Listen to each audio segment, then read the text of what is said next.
Oh, Let's see if I can hear you now. Can you hear me? Yes, I think so. Oh, yeah. Oh, great. Look at that. Yeah, the icon is actually showing sound coming from your... Yeah, I'm seeing that now. That's... You didn't see that before? That's weird. Mm-mm. Maybe it was. I guess it might have been on my end. Sorry about that. We've been trying to hack. I restarted it. I restarted at the same time, so... Yeah. Say what now? You got hacked? No. We've been trying to hack my 10-year-old laptop to work up with this smart TV at work so we can play movies from it over lunch break. And I think we've been rigging the audio input controls too much. Screwing around with that. So somehow working on a different computer probably helps. But yep. So how are you doing, man? Yeah, probably.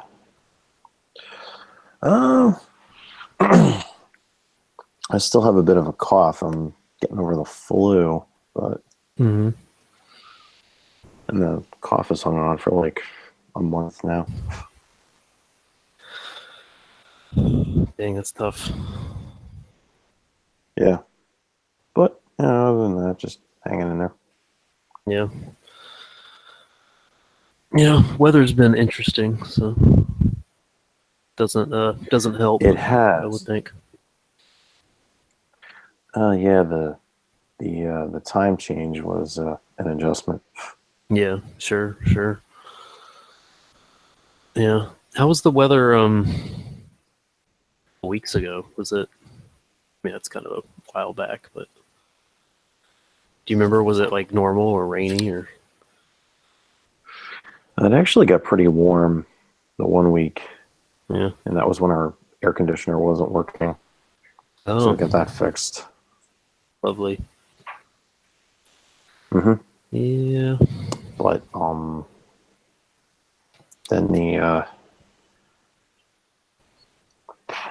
cooled off again more recently, which I actually Saturday we went up to Sarasota to check out that fairly new park they have by the mall up there. Oh, neat. They got a new park. Cool. Yeah, it's fairly new. It's just south of the UTC mall. And then to Sarasota in, I don't know, maybe 8 years or something. It has changed quite a bit. Yeah. No surprises. All right. You still got any friends up that ways, or? Not really. Yeah. Same. I got like one guy. He's a cool dude, but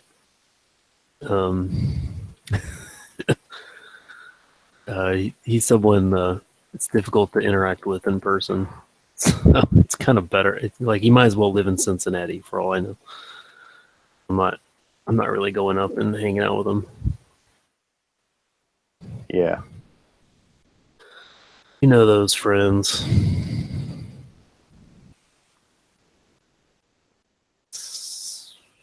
How's creative life? Of course. How's writing? How's art? All that. Well, the latest art I did, I showed you. Message. Looked pretty good. Writing. I've been working on a companion document for TLD and have not made as much progress as I wanted to. Yeah, sure. But I've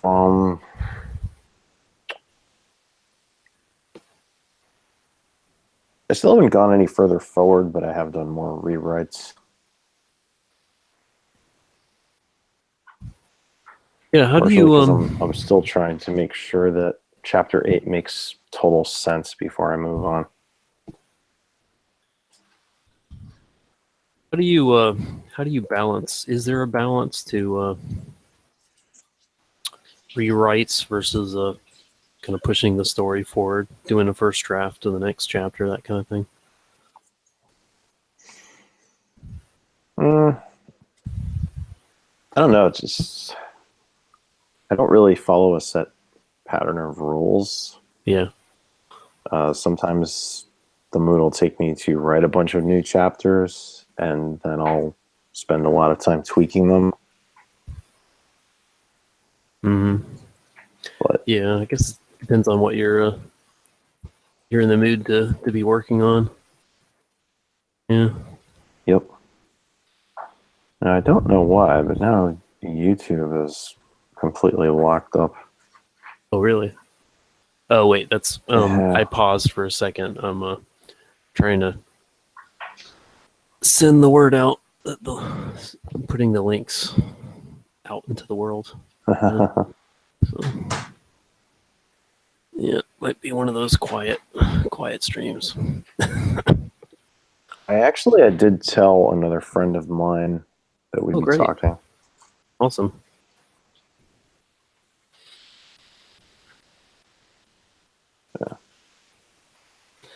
Yeah, you sound. I can tell you're a bit still under the weather. Unfortunately. Yeah. I am also drastically behind on sleep. Oh, you don't gotta be hanging out with me. That's gotta health comes first. We can we can go till 11 at least. Oh. It's not like I have to get up early tomorrow. Yeah. Oh, early being a relative term. Like this morning, I was up at 3:30 and I couldn't get back to sleep. Kind of just tossed and turned until 4:15, and it's like, okay, let's get up now. Hearing so many dads describe similar situations. They get up, then they're just like, well, I might as well. It's like 6. The kids are going to be up soon, so yeah, it happens. Kind of like, yeah, it's all true. My sister just had her first kid, a son, and I'd say, seemed like the first couple weeks, I think she was, she's always valued her sleep. It's always been important to her. And I don't think she planned, I mean, I guess maybe when you have your first kid, like, how much can you plan because you don't really know what you're getting yourself into, but she, I don't think she was sleeping when the kid was asleep. And I don't think she was, like scheduling her day. She was just kind of like drifting through life, feeding and cleaning, I guess. Yeah. And I think she about lost her mind, and then she realized, oh wait, I haven't been sleeping. Like I sleep like every other day almost, it seems. So now she's really figuring out, like, okay, I need to plan. I gotta actually set this time aside. The kid's not gonna trying to be conscientious or anything. It's not gonna give me that room. I gotta make the room. So it's tough. Yeah. It is there's no doubt very tough.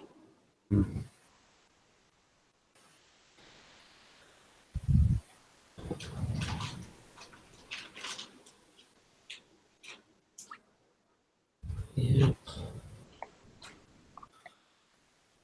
Yeah, at work today, I spent a ton of time working in After Effects. Oh yeah. Yeah. Picked up a few new techniques I wasn't previously familiar with, and that's always fun. Now you don't like, what percentage of time do you spend in After Effects normally? Not very much at all at work. So we have a few motion graphic videos for our stuff, but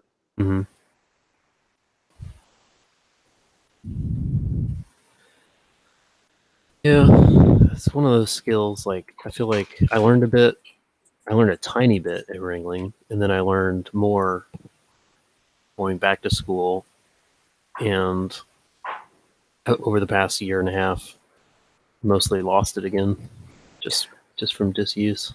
It is such a perishable skill set. Yeah. Unfortunately, I'll spend a few months away from it, and then when I get back to it, I have to. I actually have cheat sheets on web pages and what have you with the keyboard shortcuts and because there's such a robust wealth of keyboard shortcuts and how to accomplish different things and if trying to achieve a certain desired effect, there are several ways to go about it. So a buddy of mine does he just keeps Google Docs of everything, just like pages and pages of his own cheat sheets in a way.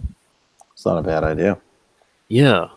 I kind of thought, I keep thinking like, oh, okay, I mean, I'll just remember it, but then I don't. So yeah. I mean, there are some things that I've done enough that I've pretty much permanently committed them to memory. Like one thing that's really easy to remember, if you're manipulating the transform properties of a layer, traps, TRAPS. T is opacity, R is rotation, A is anchor point, P is position, and S is scale. Great. And you just tap those keys and it will bring up that value. Oh, wow. I'm going to tell coworkers about that. That's pretty good. Yeah.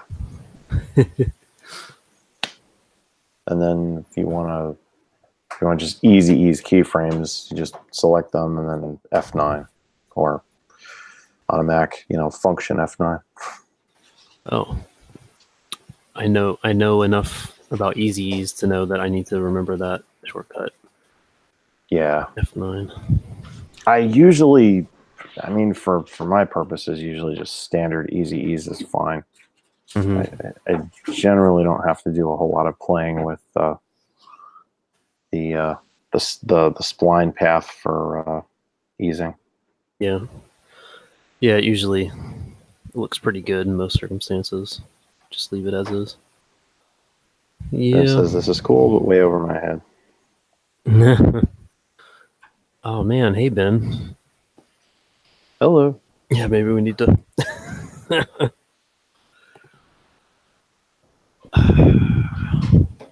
You seen any cool TV or movies lately? Well, nothing new. Yeah. And the one movie everybody's talking about, I could care less. Then again, you already knew that, so. Yeah. Well, I thought we can get into that. I thought the biggest way this movie could damn itself is with the faint praise of like a middling review. And I've seen someone brought up this idea that every Marvel movie is a different genre, and this is just going to be like a weird, like it's kind of nostalgic, kind of girl power sort of thing, and they're trying to catch up to this fact. They've been making these movies for 10 years and they haven't had a female lead, and DC's already tackled that with Wonder Woman and better.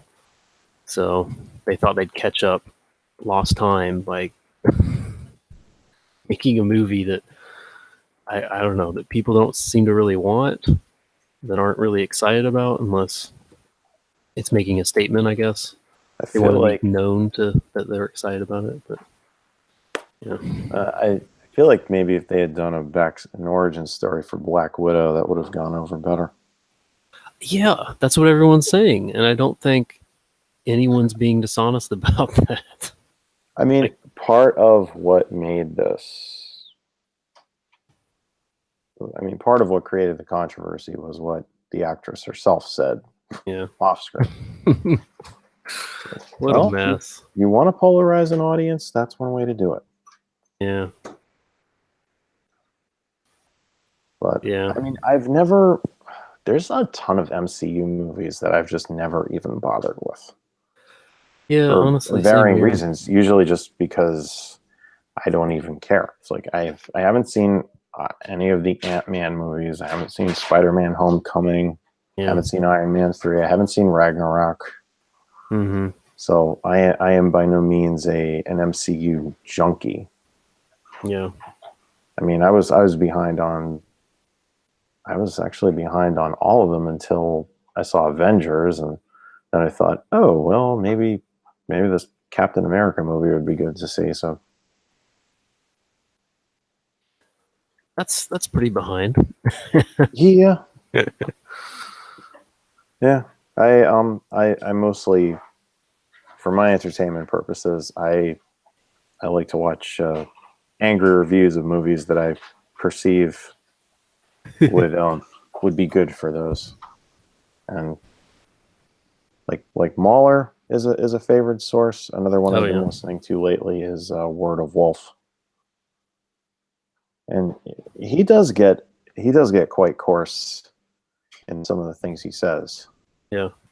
But well, sometimes he can be funny. Now, I completely disagree with him on Jurassic Park. He hates the Jurassic World movies, and he continues to say how the first Jurassic Park was such a good movie. And I'm like, objectively, it's really not. People just have rose-tinted nostalgia goggles for it. Yeah. Yeah. Which, that reminds me, did you ever read that thing I emailed you? I read some of it, and I was at work, and I forgot to finish it. Gotta make it through the whole thing, man. Yeah. It's funny. Yeah, I do. Like, it is funny that, I don't know, maybe there's still something to be said for the original Jurassic Park, the fact that it's easy for it to be beloved, even with it's like more like technical plot holes. Because of the emotional impact that it centers on, in the sweeping score and all this stuff. And I mean, yeah, there's a big nostalgia factor, but maybe it's able to hit emotional beats better than a lot of movies nowadays. And so people just like that. Comparing it to most movies nowadays is a no-brainer.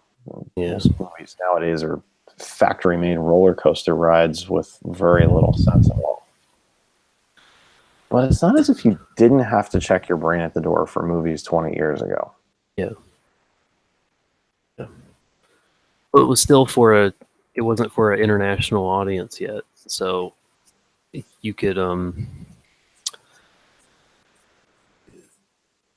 you didn't have to shoot for like a lowest common denominator at the international level yet. Just kind of where I think we are now. Just big explosive action scenes are the only thing that really translates across all languages. So lowest common denominator is, I think, the perfect description. Yeah. Which, I mean, I can't fault them for. I get it, I do get it, but it's yeah. I honestly think, well, I think they could do a lot better. I think my personal thought is they just deliberately don't. Yeah. I feel like there is a targeted dumbing down of people going on. Mm-hmm. It's like Idiocracy poked fun at it, but it's actually happening. Yeah. Well, it's interesting. I do wonder about how intentional it is, because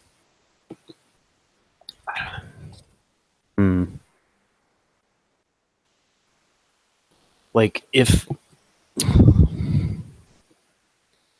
they were just trying to give, I say the lowest common denominator, but if they were just trying to give people what they wanted in a cheap popcorn flick, I think they would have given us something other than Captain Marvel. So I don't know. I still go back and forth about whether or not they're just in it for the money, which again, like I can kind of understand, or if they're being tugged in multiple competing directions, I guess, and they're trying to. I would argue that when it comes to most of Hollywood, it has more to do with agenda than money. They're shifting culture. Yeah.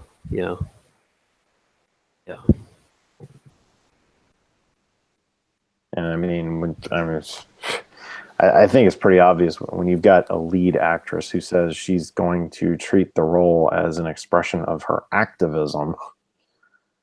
You'd have a hard time defending that as not agenda driven. Well, I think it's interesting, like just like zooming out of what she said and just thinking about. Later, Ben. Cool. See you, Ben. Good friend from my school days, my return to school days. Nice. What was I gonna say? Like, just thinking about that, we're in a cultural environment where it seems normal, I guess, for someone in that actress's situation. I forget her name already. To like that makes sense, I guess, to consider, like, I'm just doing this role, like I have this job, but it's a function of me trying to be an activist. Like, I don't know. I think it ties into like maybe the social media world we live in, and the feedback loops of like knowing these particular these media celebrities are going to get positive reviews from most websites, so long as they have a particular narrative that they're pushing. And that's what it comes down to. It's I call it the check boxes, because it's, and one critic, and I think it was I forget who it was who was talking about this. I watched a video on it recently. It might have actually been Wolf, but I don't remember. They actually talked about how the critics said that, sometimes you don't give movies honest reviews, but you just say what, is desired to be heard about it, so you don't lose your job, or so you don't lose, your political points as a film critic. Mm-hmm. Yeah, because there's perks to liking these movies. Sure. I mean, there are movies that are just celebrated, and they don't deserve to be celebrated. And there are other movies that deserve to at least be respected, and they just get panned. Mm-hmm. And that's when I start looking at, okay, what are some of the, what are the underlying messages in the movie? And this is where a lot of people will say, "Oh, you're trying to read into this too much." No, really not at all, because, and my education in graphic design, which dealt a lot with, the history of propaganda. Yeah, sure.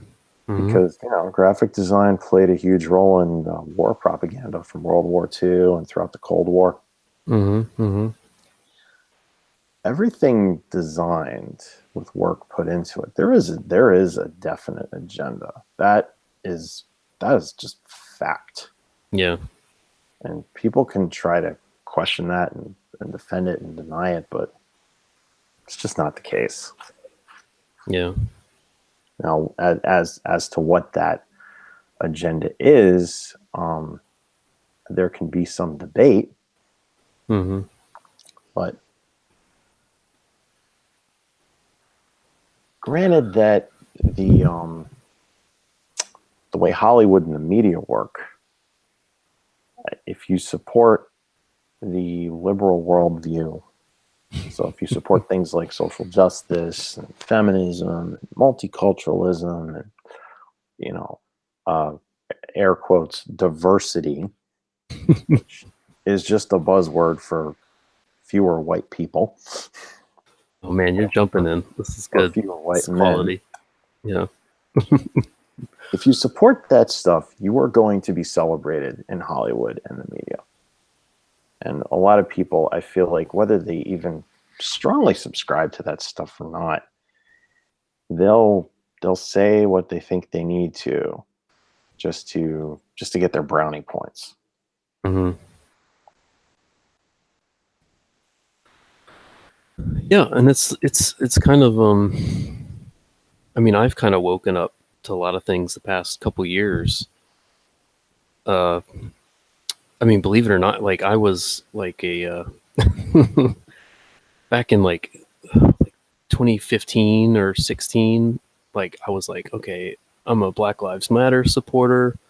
I'm like I was pretty different from where I am now, because not because I changed as much, but because the radical elements of so many of the cultural forces at the top have shifted so drastically that I just had to reassess things and just decide, because of my fundamental principles, I'm going to have to be somewhere else for the foreseeable future.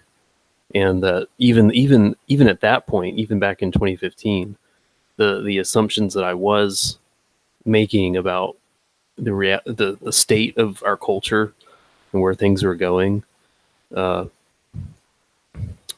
may have had some principled stances, but I think I was acting more on ignorance, and I think my eyes are a bit more open now. And I honestly, I think a lot of people's eyes are more open. I think so. Although I also see arguments from a lot of people where it's like they're trying their hardest to stay asleep, and that's frustrating. Yeah, that's I mean, for me personally, one frustration I've had with a lot of, particularly a lot of Christians,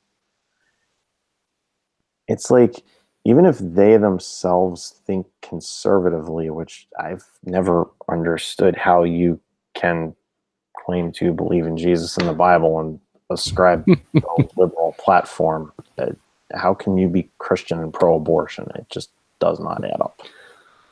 Yeah. And I've had friends of friends argue. I heard the air quotes.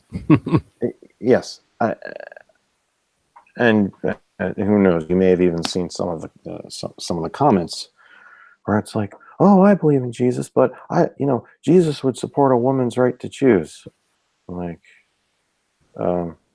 you probably should brush up on your Old Testament history, because they were judged repeatedly for sacrificing children. And what did they sacrifice their firstborn to Baal for? Oh, prosperity. So how does that differ from, oh, you're not ready for that child yet, just kill them off, and then, in 5 years down the road, then you'll be ready. You'll be more financially stable. It's the same thing. It's just a different hat. I think having been I don't think I was ever pro-choice, but it was easier to I hate that term. Yeah. Just full disclosure. It is such a willfully ignorant euphemism. Yeah. Especially because the crowd that calls themselves that, they then turn around and, people like Sarah Palin or Tim Tebow's mother, they will trash them for choosing life. Yeah. So it wasn't a choice. It was a choice with one answer. Yeah. Yeah. But back like even 5 years ago, like you could talk about I don't know, there was that, like, there was a lot of rhetoric that sounded very different than it does now. and you could, and I did kind of sort of willfully blind yourself, but you could just kind of say, well, safe, legal, rare, uh, like keep it super early to the first trimester or something, and hopefully, and just encourage systems where it's easier to adopt, it's easier to, get healthcare or something, or like that. That's the sort of argument I would have made like a few years ago. I don't make that anymore. I'll still make the argument that adoption needs to be a lot easier because there's so much red tape around adoption. It's atrocious. Isn't that funny? Like we could have, like everyone can agree on that, but it's never up in the docket. It's never it's never in the forefront of people's conversations. Yeah. But to go back to what I was saying, so like when it comes to a lot of Christians who, I feel like they try to walk the line where it's like, okay, well, yes, I have conservative beliefs, but I have liberal friends, and well, I don't want my beliefs to seem too off-putting to them, so I'm gonna kind of just waffle on this stuff, or pretend it's not a big deal. I'm not going to say anything. I don't want to offend these people. And I'm like, no, you know what? You don't have to be rude about it. You don't have to be Pharisaic about every little thing. But there are some things that should definitely be called out. And I've gotten really tired of this let the Wookiee win mentality in the culture war, because that's exactly what it is.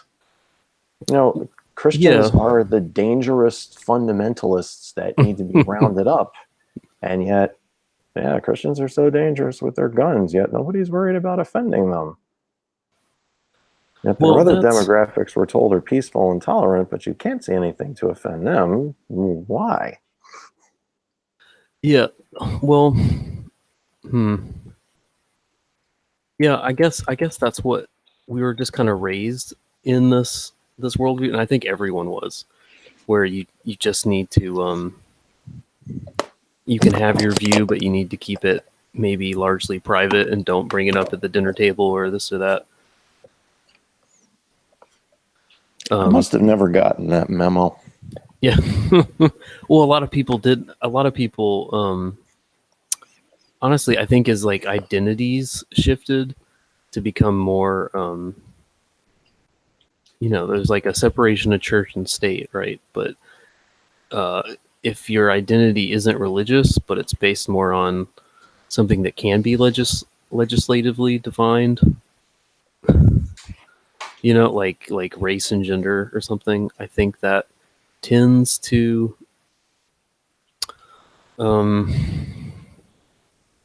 don't know. I think you feel legally and socially free to make that like a public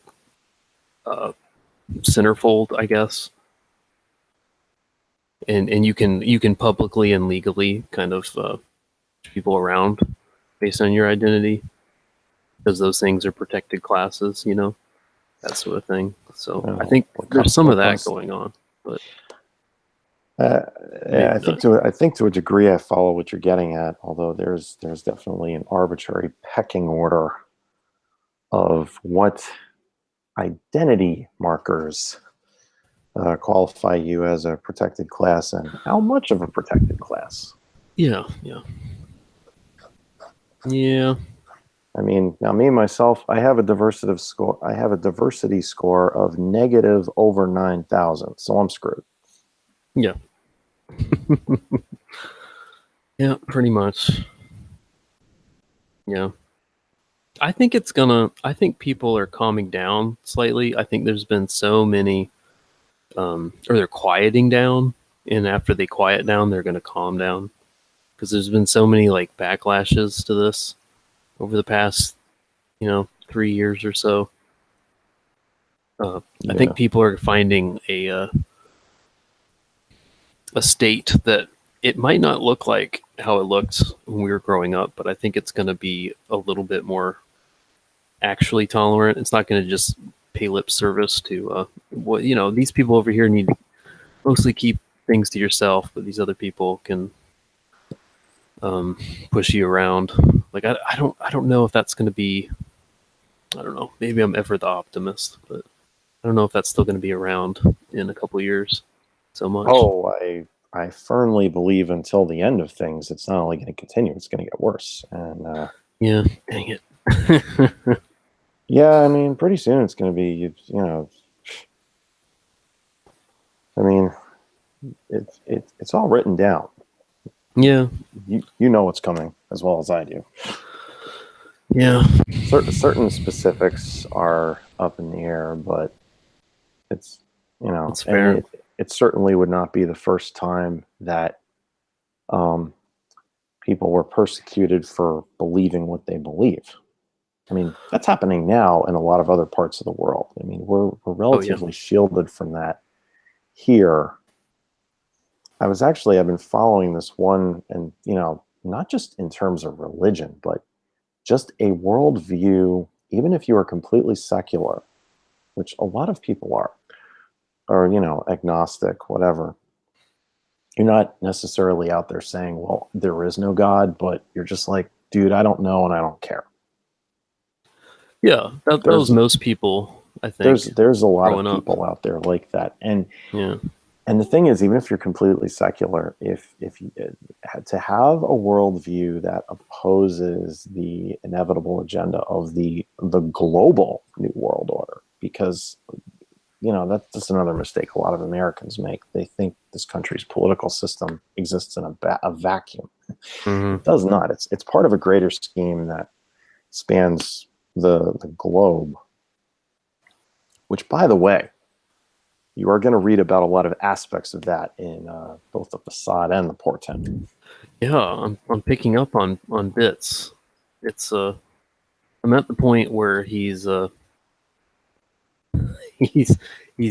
getting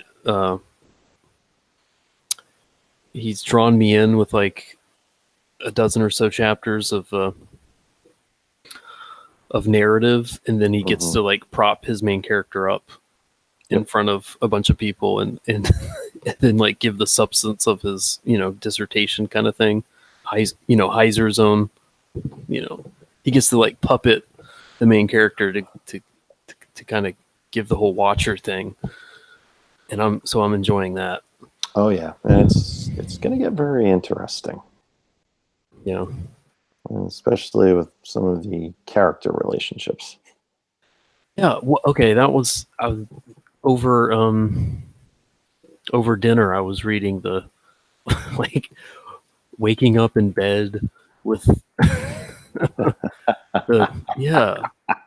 then she wakes up with him.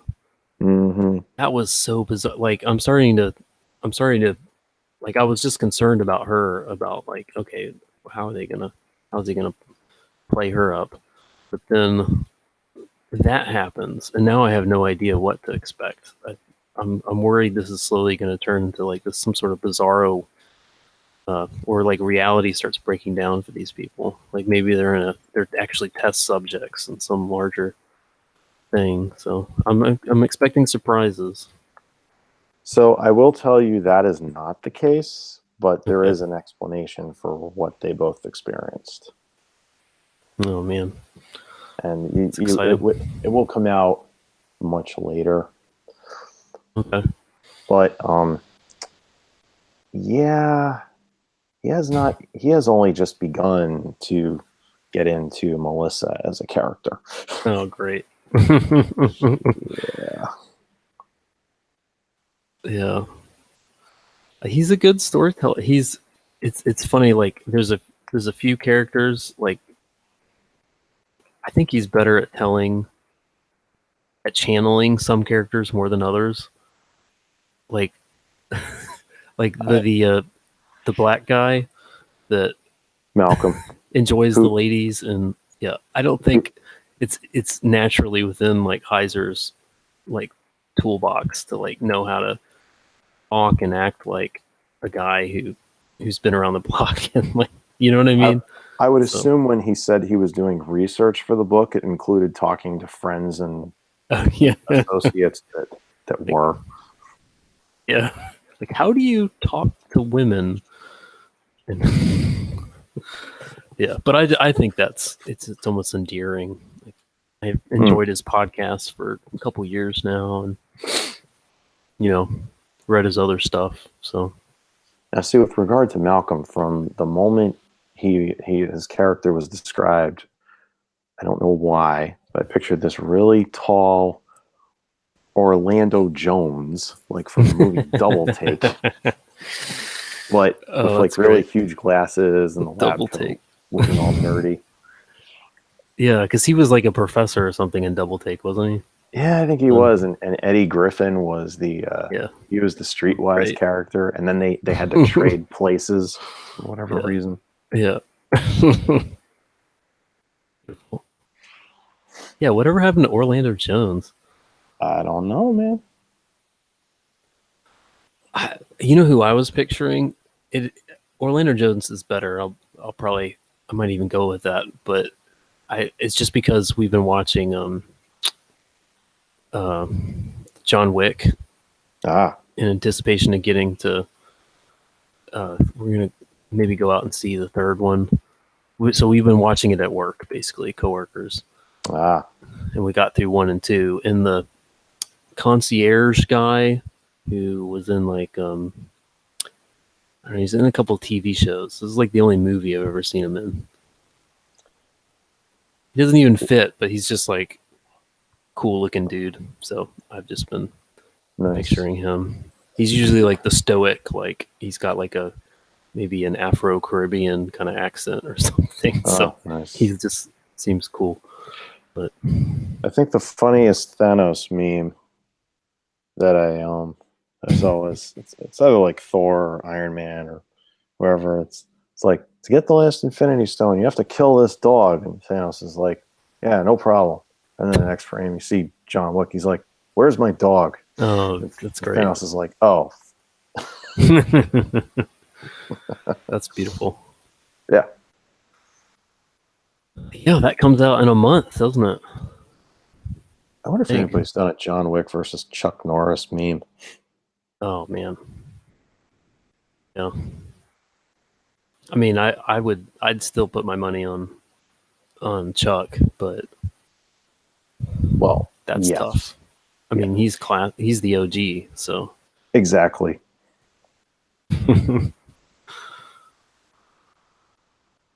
Yeah. How do you think? It's like John Wick doesn't have victims. They're just people that Chuck Norris allows him to kill. Oh, that's beautiful. Yeah, that sums it up. Yeah, exactly. The third one, it seems like it's going to be... I haven't looked at a lot of it because I just want to... It's such a fun experience watching those movies. I just like it. They just kind of roll over me. But I actually have not watched the John Wick movies, which I'm torn on it because I love Keanu Reeves. He's one of my favorite actors. Yeah. I love a lot of stuff he's been in. And, just in terms of most people, when they say they love an actor or that, they like an actor, whatever, they're just thinking of the characters they played. They don't necessarily base their opinion at all on what the actor is like as a person off the set, off the screen.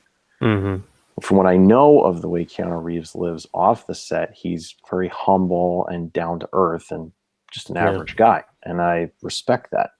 I've heard that too. Yeah. So now, on the other hand, it's my understanding that the John Wick movies are extremely violent. And I just don't have the stomach for super violent movies that I once did. And that's fair, honestly. It's kind of cartoony violence in a way, but kind of like Shoot 'Em Up with Clive Owen. Yeah. See, I enjoyed that back in the day. I don't think I could watch that now. That's fair, honestly. And you should all have limits. I don't want to sound preachy or anything, but for me, it's just kind of like a spiritual clash thing. Yeah, sure. It's, I mean, I think that's entirely fair. It's like actually I had the Blade movies on DVD because Blade is freaking awesome. Hmm. I mean, for anybody who wants to say what they said when Black Panther came out, it's like, yeah, let's just pretend all three Blade movies didn't exist. Yeah, yeah. But at the same time, I'm like, excessive violence, vampires, probably not bringing any positive spiritual influence into the home. I'm trying to think. I feel like there's a lot of redeeming qualities with the John Wick movies. Maybe not. It's Gotta tread. I almost gotta feel like I gotta tread lightly because I'm trying to think of how to.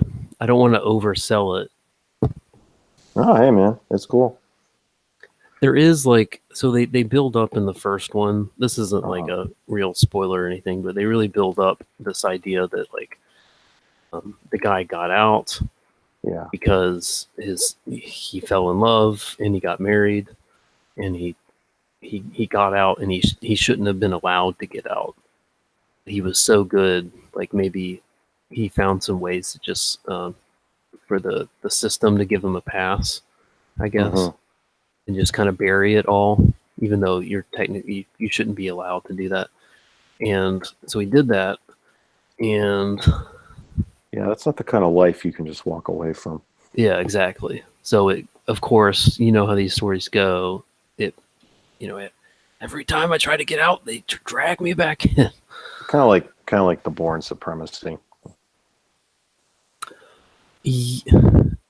Yeah, yeah.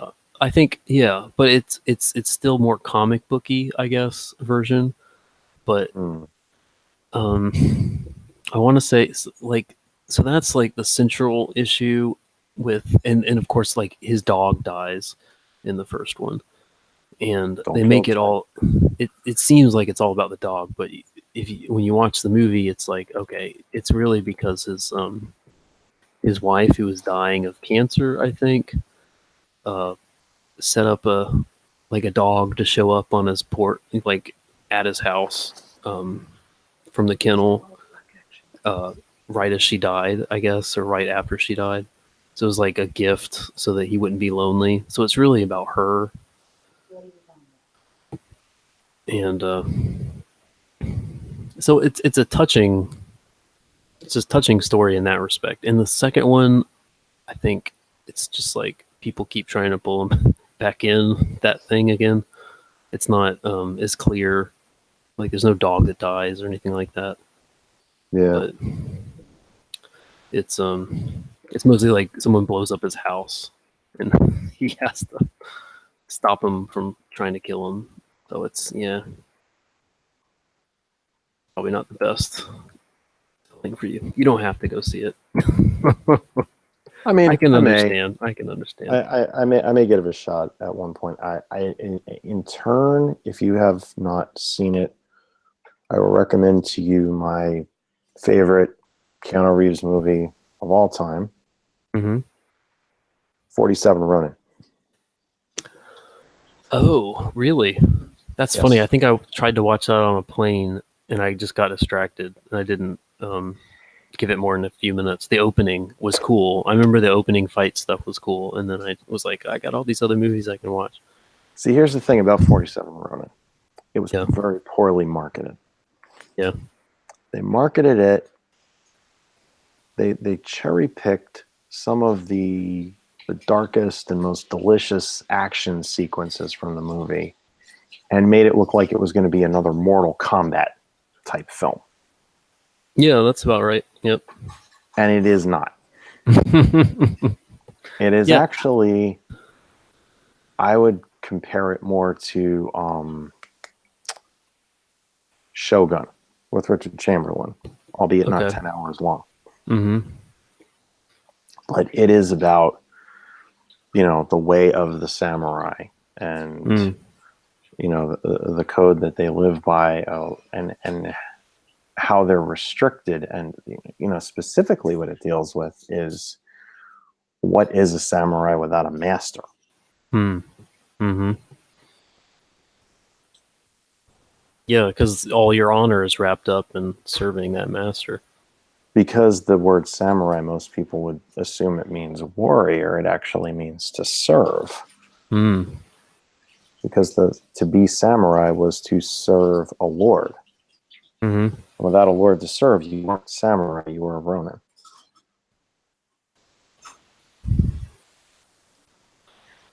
And so, I mean, it has a bittersweet ending, but it's just, I thought it was exceptionally well done. And there is plenty of action in there, but a lot of it is an exploration of, you know, ancient Japanese culture, which has always been a fascination for me. Oh yeah, sure.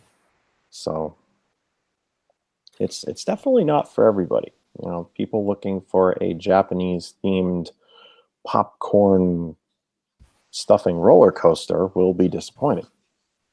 It's a lot more intellectual than that. Man, you sold that pretty good. Well, I just speak plainly.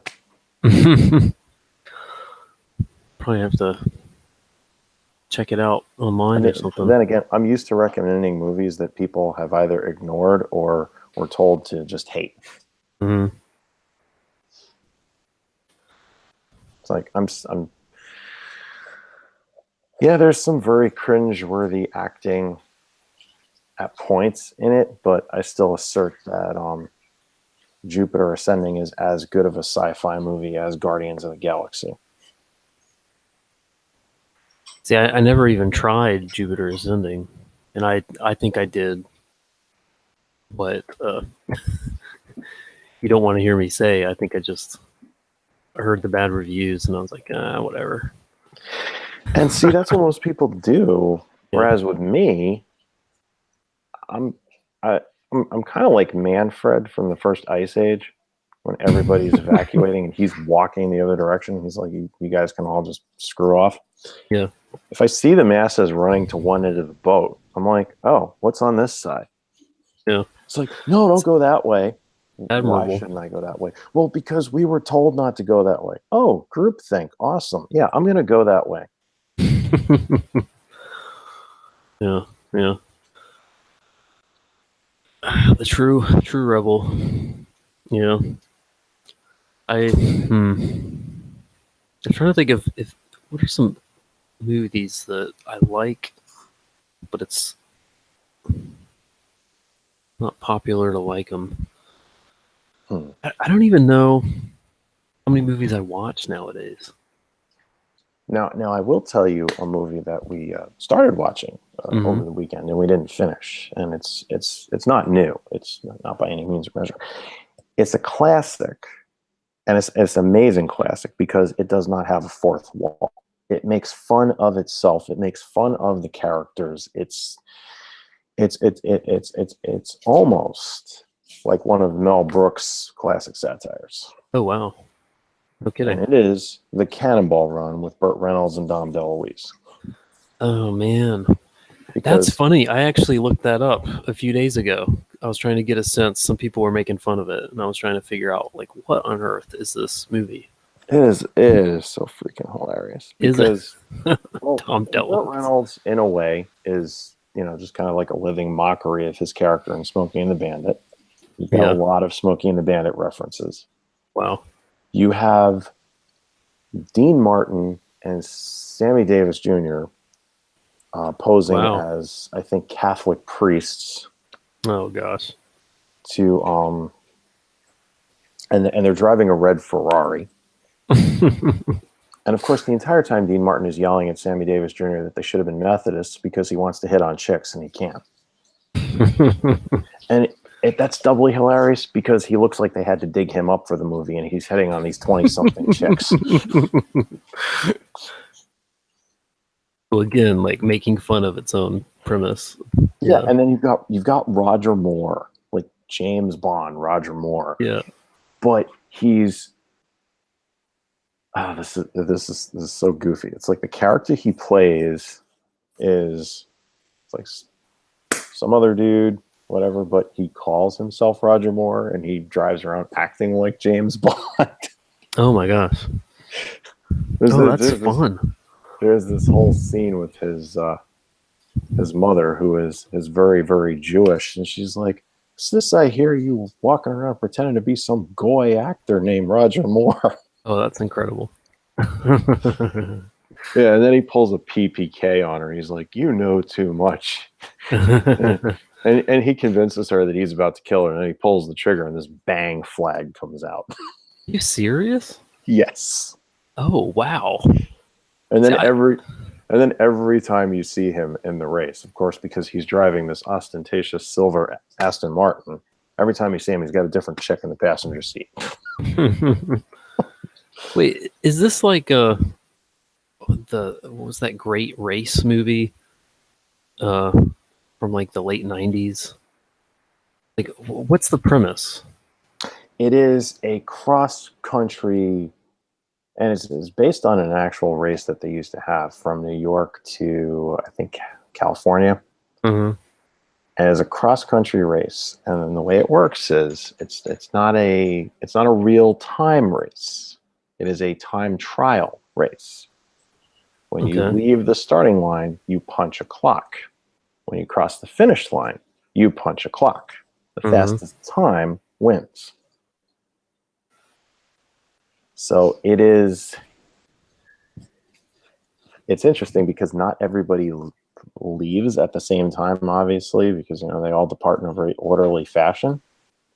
So it's not your typical kind of race, and most of the challenge seems to be evading the cops. Like the entire beginning of the movie is Burt Reynolds and Dom DeLuise trying to figure out exactly what they'll drive to best evade the police. And finally, they settle on an ambulance. That's smart. Which, of course, if you're going to have an ambulance driving cross-country, you need a doctor. And, of course, the doctor that Dom DeLuise's character drums up is just...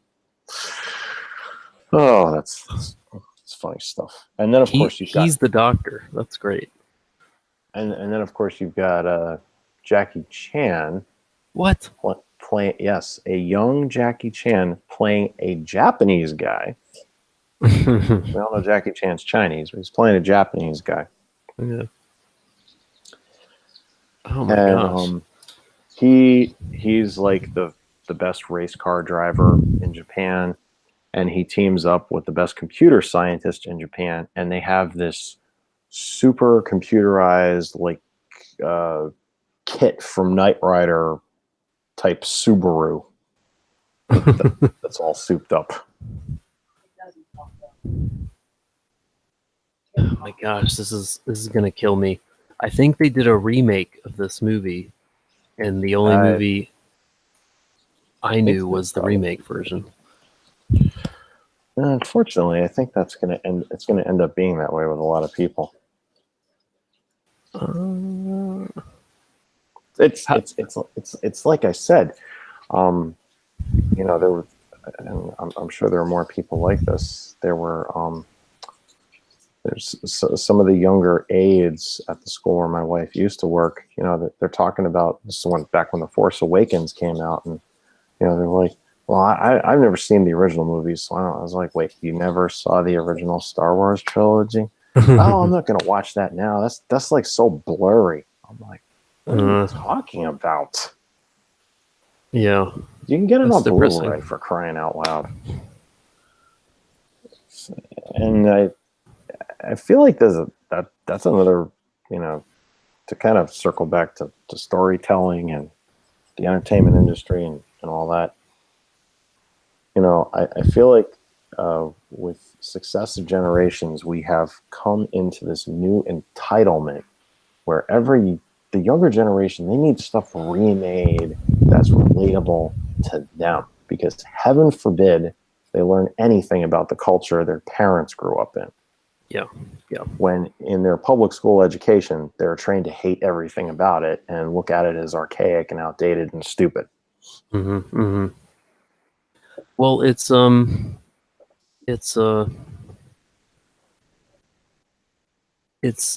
it's evolutionarily it's almost like disadvantageous to look backwards, I think, is the popular mindset.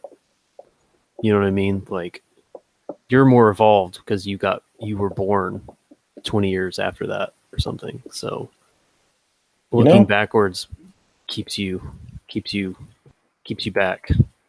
One extremely valid point that is made in the first Jurassic Park movie, which I would consider is one of the few things that gives the movie any real value, is what Malcolm says when they're eating lunch, and he says, "You guys are reckless with this technology because you didn't actually have to spend years going through the research to discover all this on your own. You stood on the shoulders of whoever came before you, and you took the next step."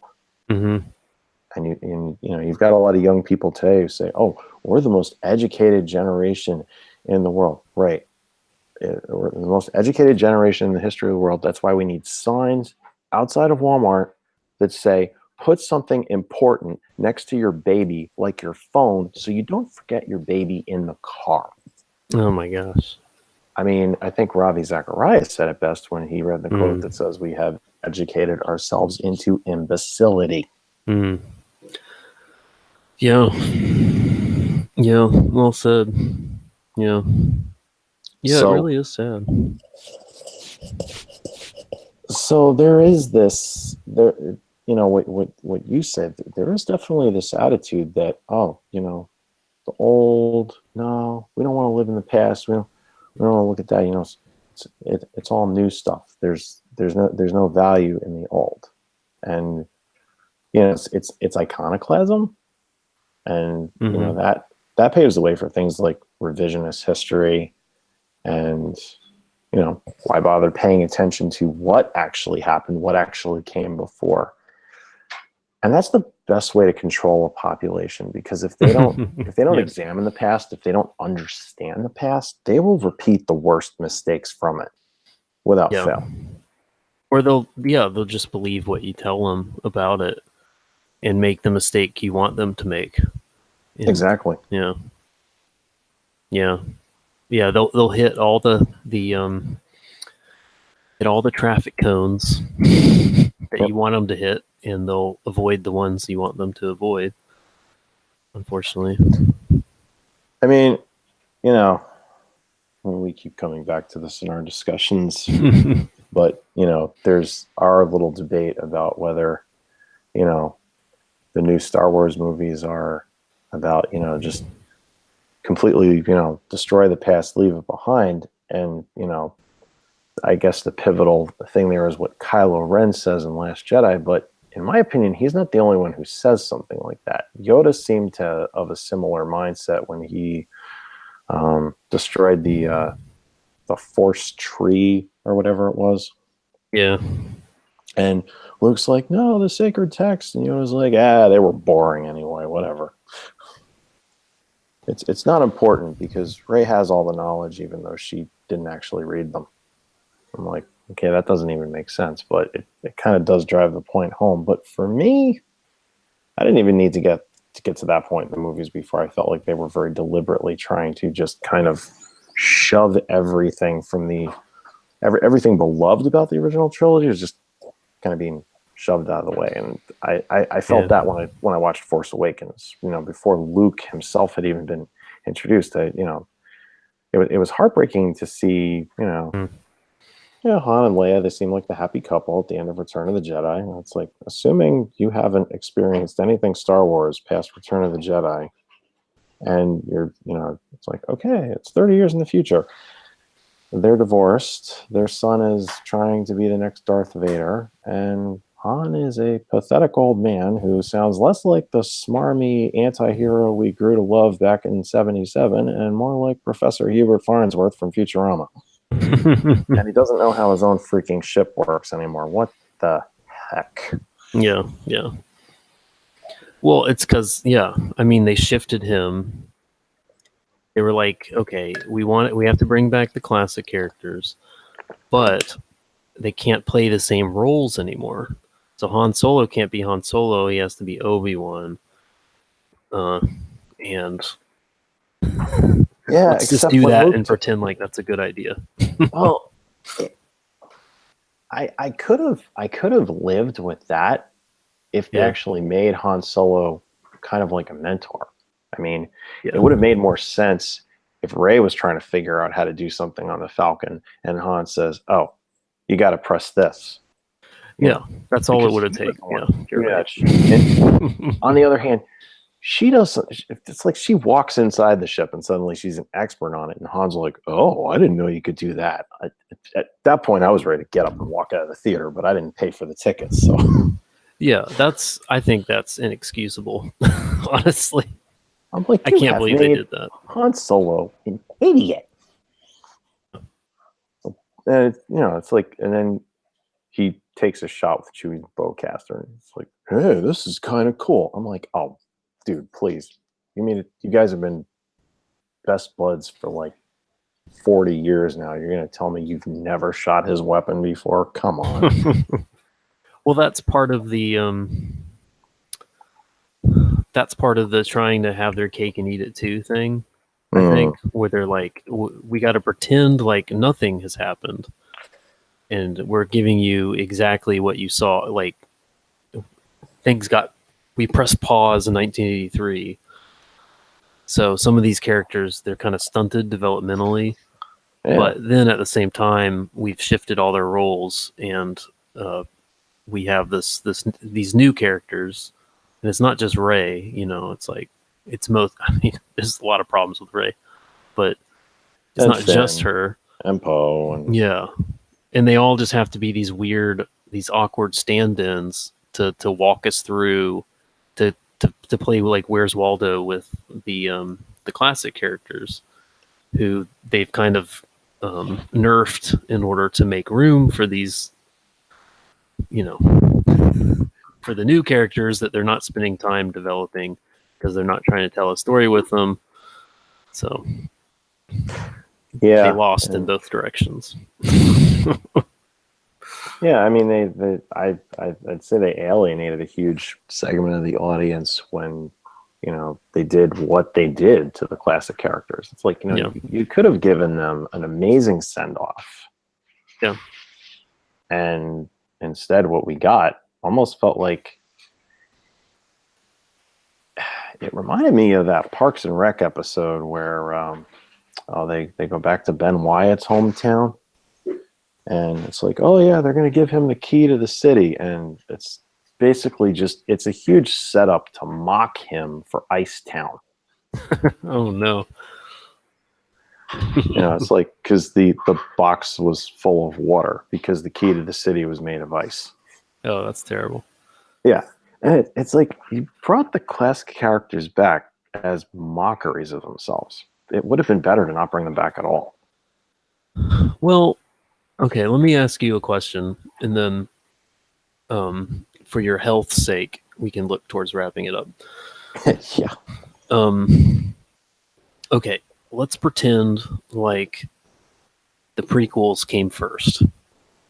And people grew up with a Star Wars that was there was a lot of Anakin, but just as much there was a lot of Obi-Wan, young Obi-Wan, and people were really excited about him as a central, like, a character who pushed the story and helped lead the story in a lot of ways. And then the franchise gets kind of soft rebooted many years later, and they start with A New Hope, and you're like, oh man, I can't wait for like Obi-Wan's going to be in this, so they're going to give this is like my best, like, I hate the phrase devil's advocate, but this is me like trying to argue from the other perspective. Like, you're like, I can't wait to see Obi-Wan in the movie. They're finally gonna wrap up his arc, and it's gonna be so exciting to see him, because naturally he's gonna be in it, so it's gonna be focused on him.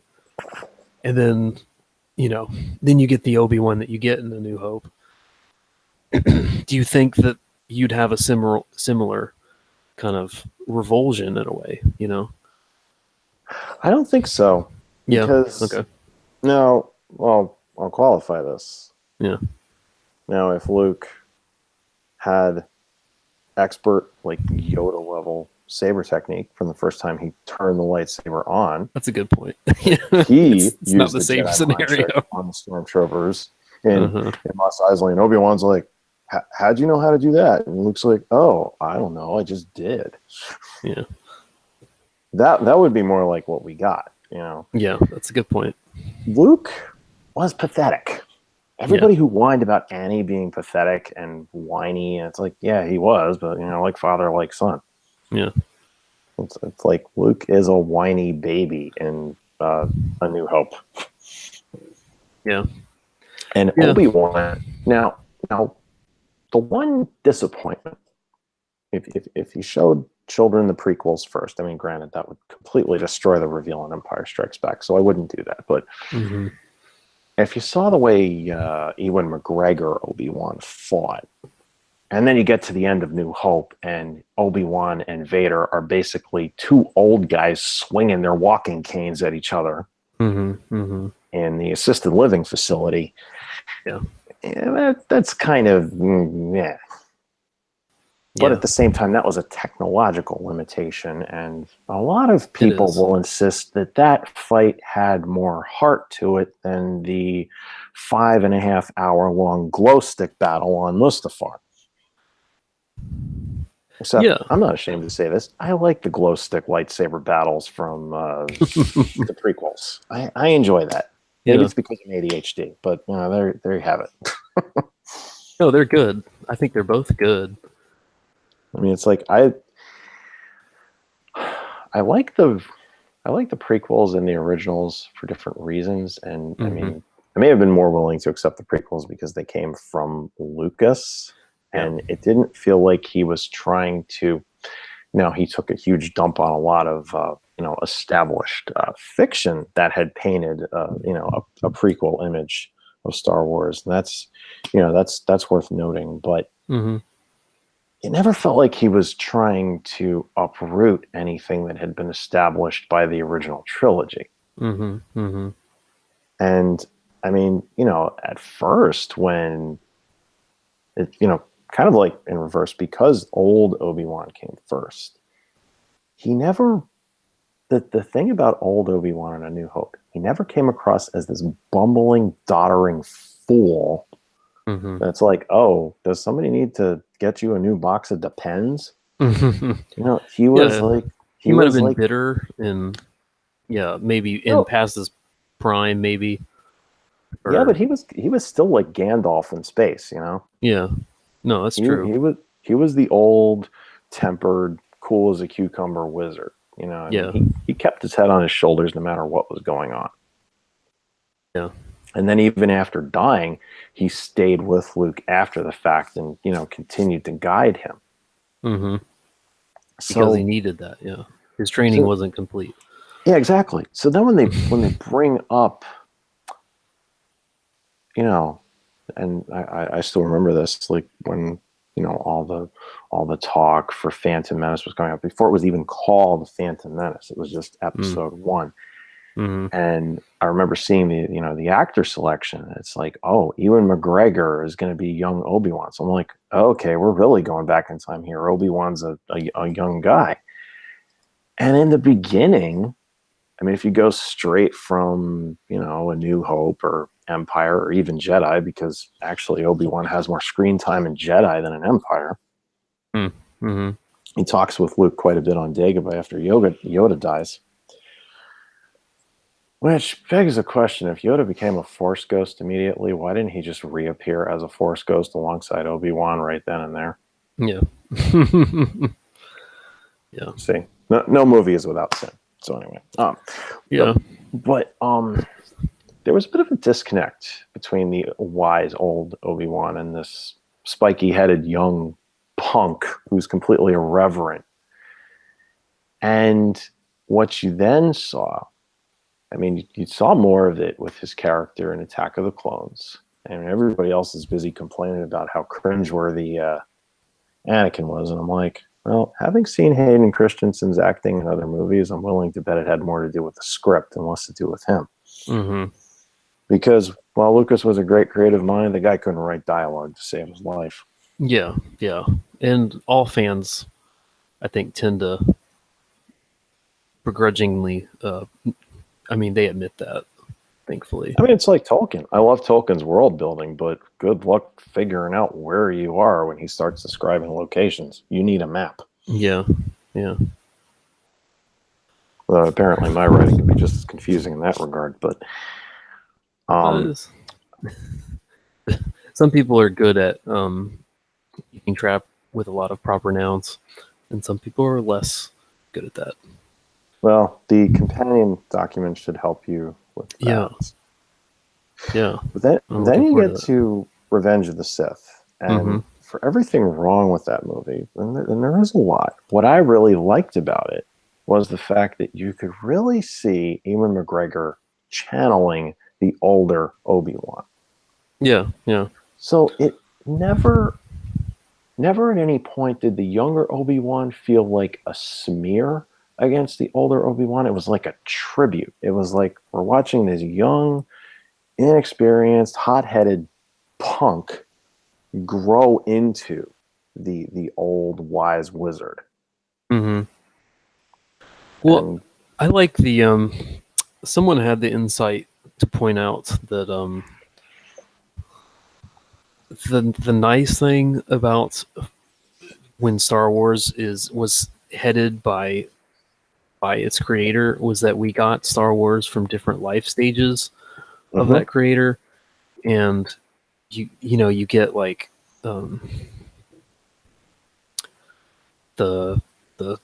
I don't know, the starry-eyed idealist version of that creator. You get the darker, like I'm going through a bitter divorce version. Yep. You get the I have kids now, and I really want them to, I want to make something that they really enjoy. And then you've got, from what I've read about whatever he was cooking up, what he wanted 7, 8, and 9 to be, and what he had kind of pitched after he sold the rights was something that was equally, it was almost like shockingly different, and yet still felt like this is just another stage in his life, and so it's another stage in Star Wars, and I could learn to accept it. I might grumble about it, but I would feel like this is it's a unique direction, because he was always about, he never revisited stuff. You know what I mean? Like he never tried to self-referentially, well, except for maybe, I don't know. There are 2 Death Stars, but I don't know how that happened. But he always tried to, for the most part, tried to push things in unique directions with every film. And when you don't have that singular vision anymore from someone who's been tracking with this for most of his adult life, it's understandable in a tragic way that from a corporate perspective, they're just going to say, okay, what worked in the past? How can we do that again? But with the sort of, the check mark identities present. And no surprises when people aren't as excited about it. Yeah, especially when you bring people in on a project that's, it's like they may have a lot of fandom for it, but I'd say this, I will say, for the newer Star Wars movies, because practical effects are all the rage. I don't share most people's unbridled hatred for CGI, but I mean, I'll give credit where it's due. Practical effects, when well executed, can be very convincing. I will agree there was a lot of care put into the visuals for the new Star Wars movies, and it shows, because every single one of them is a visually pleasing experience. However, it feels like the actual story creation was phoned in. And I feel like the people responsible for that either didn't appreciate or understand the context of, you know, what they were trying to recreate, or they just didn't care. Yeah. Well, I think they thought Star Wars is a visual story, and you can tell Star Wars through TIE fighters and X-wings and Millennium Falcons, and then beyond that, it's a sandbox. You can do whatever you want. Turns out that's not the case. No. Yeah. Hey, I found. Did you ever watch Rat Race? Yes, and that was actually. See, that was actually more of a satire or a remake, if you will, of "It's a Mad, Mad, Mad, Mad World." Oh yeah, okay. Because that was a lot of these. That was about a bunch of people, most of them celebrity comedians. Oh my gosh! Running after a money. Yeah, so that's not like Cannonball. It sounds like no. Cannonball is a road race cross country. Okay. And Cannonball Run's just ridiculous. But I mean, granted, Rat Race was ridiculous too. Although Rat Race really wasn't very fourth wall. I don't think. Not as much as it could have been. But the original "It's a Mad, Mad, Mad, Mad World," which I have the what is it? I have the was it Criterion? Oh yeah. Yeah, I have the Criterion Collection version on Blu-ray, and nice. It's got like a lot of deleted footage. Some of it is just it's like barely even viewable, but it's great stuff. And I mean, that was a legendary film, and I think it still holds up. Now, it's one of those films, if you tried to show most younger people, they'd be like, "Oh, this is stupid. There's no social media. There's no internet." Yeah, perish the thought. People had to talk to each other face to face now and again. Yeah. Yeah. Which is yeah. Speaking of, are we still on for Saturday? Yeah. Yep, we are. Good deal. So, yeah, we got to chat about hanging out. Yes. That'll be fun. Do that off stream. I don't want to advertise details on here. Yeah. But yeah, well, this has been a good chat, and I'm sorry. I'm going to figure out the I think I can edit things on my end within the YouTube account sort of thing, where I can cut off the first ridiculous 20 minutes where I couldn't figure out why my audio wasn't working. Terrible. I think I'm done screwing around with this old laptop anyway, so I don't think that will be a problem again. I don't think. So, but okay. We'll get better soon, buddy, because we got to hang out. So working on it. Well, no, it should definitely be fit for hanging out on Saturday. I'm just cool. Gotta get some more rest and take my vitamins. Yep. You know me, I'm all about those vitamins. Yeah. I'm gonna have to ask you about a couple of those when we hang out. Yeah, got to get healthy. Cool. Well, yeah, that's an ongoing process. Well, I'd be fixing to getting close to pressing the button on the live stream, but it looks like it's freezing. Yeah, that's beautiful. Is it freezing for you too? Yeah, it's frozen up. God knows where. Oh, weird. But this has not been our night for technology. No, it's not. It's terrible. Okay, well, I'll say goodnight, and I'm gonna see if I can just force quit Chrome and see if that turns it off. I think sometimes streams keep going even when no one's there, so that'll be interesting if that's the case. I know that used to be a thing like with Xbox Live, like particularly with like when we used to play Phantasy Star, if you just killed your system, your character would stay there for another 30, 45 seconds, then suddenly they'd just disappear. We called it a dirty disconnect. Yeah, I might have a derpy disconnect in a few. Yeah. All right, man. Well, you have a good night, and I will. Yeah. I'll talk to you in text, and we'll figure out the details for the weekend. Yeah. Well, thanks for hanging with me. Oh, anytime. Yeah. All right. Good Catch work, you later. as usual. Yeah. Thanks. You got it. See ya. See ya.